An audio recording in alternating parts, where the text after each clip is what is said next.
اس نشست کے اعتبار سے میرا الوداعی تحفہ ہے آپ کے لیے،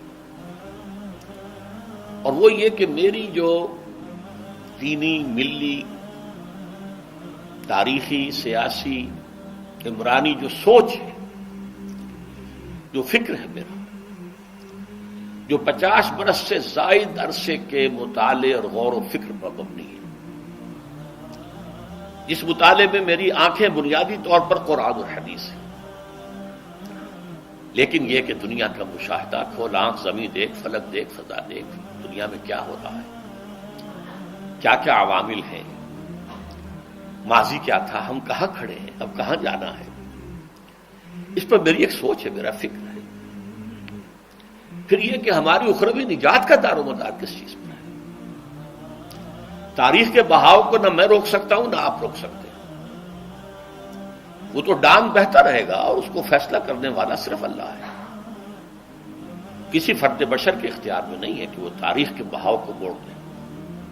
ہاں، محمد رسول اللہ نے موڑا تھا صلی اللہ علیہ وسلم، لیکن یہ ہے کہ ہم اس تاریخ کے بہاؤ میں تنکوں کی طرح بہتے چلے جائیں، یا یہ کہ ہمیں کچھ کرنا ہے۔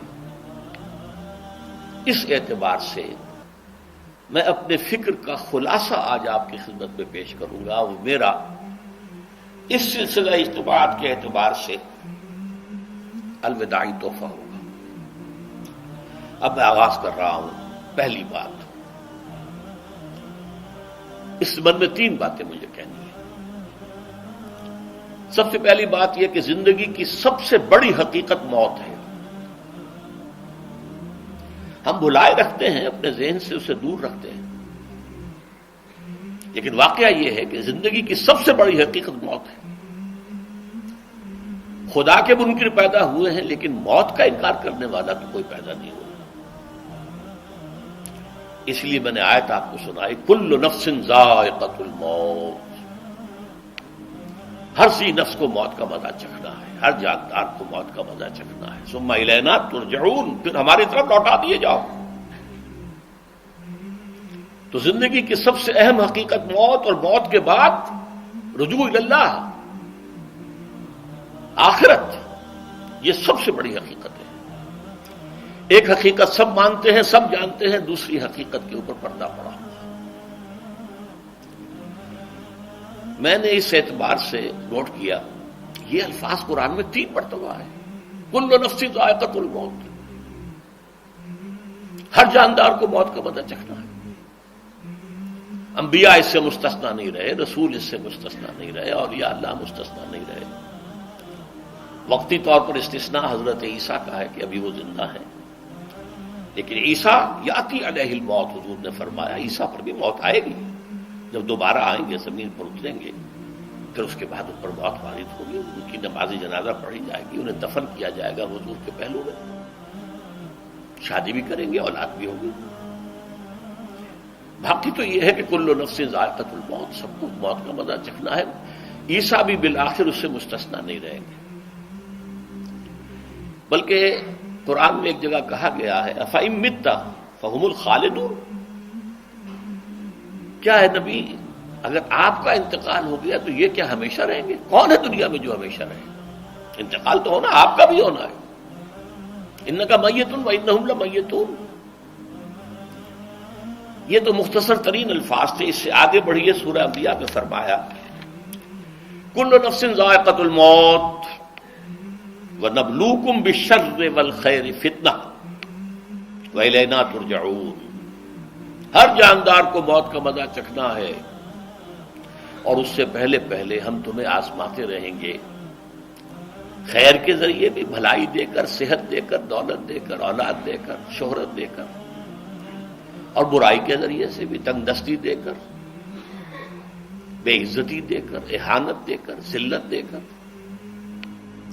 وَإِلَيْنَا تُرْجَعُونَ، اور پھر ہماری طرف لوٹائے جاؤ گے۔ یہ وہ دوسری حقیقت جو میں نے کہا کہ جس پر پردہ پڑا ہوا ہے، بہت بڑا پردہ ہے۔ لوگ یہی سمجھتے ہیں کہ یہی دنیا کی زندگی ہے۔ قرآن کہتا ہے إِنَّ الدَّارَ الْآخِرَةَ لَهِيَ الْحَيَوَانُ لَوْ كَانُوا يَعْلَمُونَ، یہ تو آخرت پر ہی زندگی ہے جو اصل زندگی ہے، کاش کہ انہیں معلوم ہوتا۔ اس سے بھی زیادہ تفصیل سے یہ آل عمران میں آئی آیت، کل نفس ذائقۃ الموت وانما توفون اجورکم یوم القیامہ، ہر جاندار کو موت کا مزہ چکھنا ہے اور پھر تمہیں پورا پورا تمہارا اجر اور بدلہ دے دیا جائے گا قیامت کے دن۔ فمن زحزح عن النار وادخل الجنۃ فقد فاز، جو کوئی آگ سے بچا لیا گیا اور جنت میں داخل کر دیا گیا وہ تو کامیاب ہو گیا۔ اللہم ربنا اجعلنا منہم، اللہم ربنا اجعلنا منہم، اللہم ربنا اجعلنا منہم۔ وما الحیات الدنیا الا متاع الغرور، اور دنیا کی زندگی تو سوائے دھوکے کے سامان کے اور کچھ نہیں ہے۔ دھوکہ کس معنی میں؟ یہ تمہیں اصل زندگی سے غافل کر دیتی ہے۔ تم کہیں سفر پر جا رہے تھے، تمہارا کہیں گھر تھا، تمہیں واپس آنا تھا، تم راستے ہی میں کسی دلچسپی میں ایسے مگن ہوئے کہ گھر بار سب بھول گئے۔ یہ تو تمہارا عارضی سا سفر تھا، تم نے اسی کو اپنی منزل بنا لیا، اپنا ٹھکانہ بنا لیا، تو دھوکہ دیا اس نے تمہیں۔ ویسے دنیا کی زندگی دھوکہ نہیں ہے، بڑی حقیقت ہے، اس لیے کہ حضور نے فرمایا انما الدنیا مزرعۃ الآخرہ، یہ دنیا آخرت کی کھیتی ہے، یہاں بوؤ گے تو وہاں کاٹو گے، یہاں کچھ کمائی کرو گے تو وہاں اس کا بدلہ ملے گا۔ اس اعتبار سے دنیا بہت بڑی حقیقت ہے، ایک ایک لمحہ بہت بڑی قیمتی شے ہے، لیکن اگر یہ دنیا تمہیں آخرت سے غافل کر دے تو اس سے بڑا دھوکے باز اور کوئی نہیں۔ یہ اصل دجال ہے۔ میں نے تقریباً 60 برس کی عمر کو جب میں پہنچا تھا تو موت کا انتظار شروع کر دیا تھا۔ میرے قریبی احباب کو معلوم ہے، میں کہتا رہا، یہ بھی کہتا رہا کہ بھائی میں اپنے حصے کا کام کر چکا ہوں، جتنی صلاحیت اللہ نے دی تھی، جتنی بھی میرے اندر استعداد تھی، میں اس کو بھرپور طریقے پر استعمال کر چکا ہوں۔ دم واپسی برسرے راہ ہے عزیز و اب اللہ ہی اللہ ہے، یہ میرا معاملہ رہا ہے 60 برس کی عمر سے۔ اس کے بعد اللہ نے مزید 14 برس دیے ہیں، یہ نافلۃ لک کے درجے میں میں کہتا ہوں، اس کا اللہ کا عطیہ خصوصی ہے، نفل ہے، ہمیشہ کہتا رہا ہوں۔ مسنون زندگی تو 61 برس ہے ہمارے حساب سے۔ علامہ اقبال کے بارے میں سنا ہے کہ رویا کرتے تھے کہیں میری عمر حضور کی عمر سے زیادہ نہ ہو جائے۔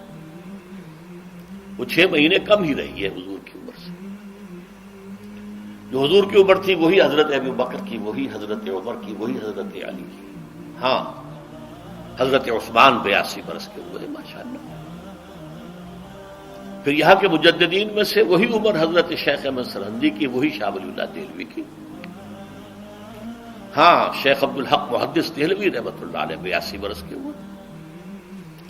لیکن یہ میں کہا کرتا تھا مسنون عمر تو 61 برس ہے، جسے ہم 63 کہتے ہیں وہ اصل میں ہمارے حساب سے 61 بنتا ہے۔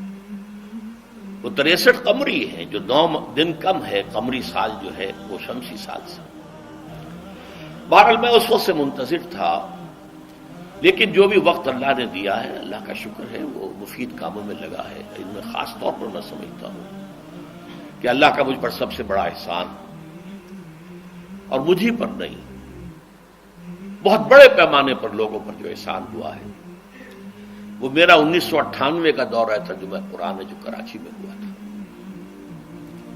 1998 کے مارچ میں میرا بڑا آپریشن ہوا، دونوں گھٹنے تبدیل کیے گئے، لیکن 98 کے آخر میں، حالانکہ میں چل نہیں سکتا تھا، کراچی میں مسجد جو ہے اونچی ہے، دوسری منزل پر ہے، تو خاص ریمپ بنایا گیا جس کے ذریعے میں ویل چیئر پر مجھے لے جایا جاتا تھا۔ میں نے درس دیا۔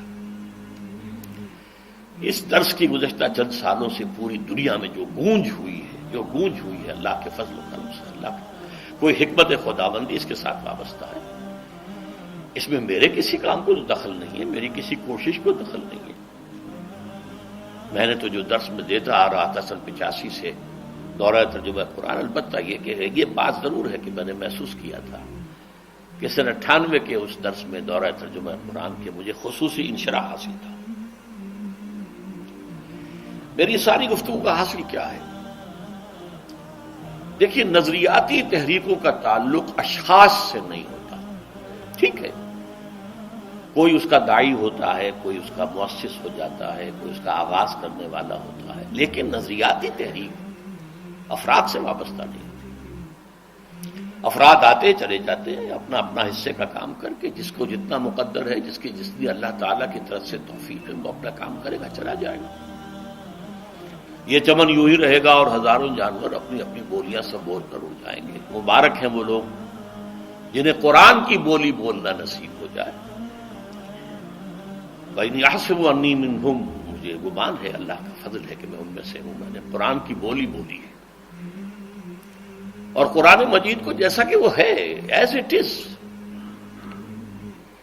اپنے کو مذمومہ خیالات، اپنے کوئی ذہن سے زائدہ نظریات کو میں نے اس میں دخل نہیں دیا، جسے انگریزی میں آپ آبجیکٹیولی کہتے ہیں، خالص معروضی طور پر قرآن کو پڑھا، قرآن کو قرآن سے سمجھا ہے، یا پھر سیرت رسول سے سمجھا ہے۔ میں لفظ سنت کی بجائے سیرت استعمال کر رہا ہوں۔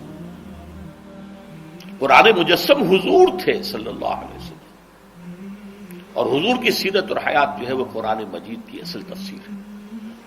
یہ حقیقت بھی بہت کم لوگوں کے علم ہے۔ وہ احادیث کا نام تو لیتے ہیں، احادیث بھی ہے، سیرت بھی تو احادیث ہی سے ہمیں ملتی ہے، لیکن میں خاص طور پر سنت یا حدیث کی بجائے سیرت کا استعمال۔ قرآن کی دو سورسز ہیں، قرآن خود اور سیرت رسول صلی اللہ علیہ وسلم۔ بہرحال انشاءاللہ العزیز یہ کام بڑھے گا، چلے گا، یہ میں ابھی بعد میں عرض کروں گا۔